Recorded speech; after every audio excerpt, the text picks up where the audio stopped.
আমার মাওলা আমার আকা কতটা কষ্ট নিয়ে এই জিলহজ মাসে মক্কা ছাড়তে হয়েছিল আমার মাওলার।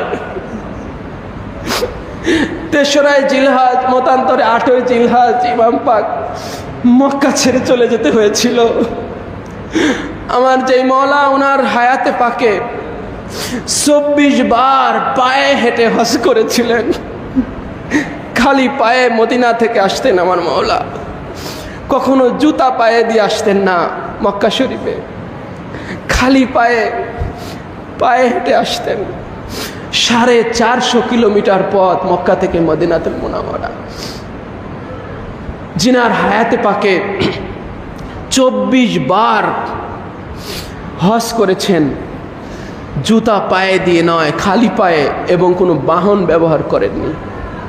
খালি পায়ে 450 আসা এবং যাওয়ার 900 কিলোমিটার পথ আমার মাওলা খালি পায়ে হেঁটে হজ করেছেন 24 বার।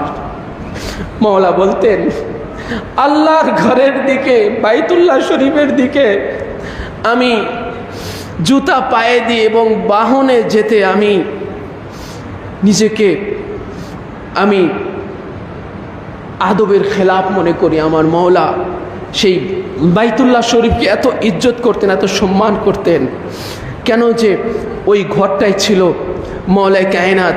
শুধু কেবলা নয়, খানদান পাকের কাছে, আমাদের কাছে জেনে রাখবেন, কেবলা তো ভাই হার কে লিয়ে কেবলা হ্যায়।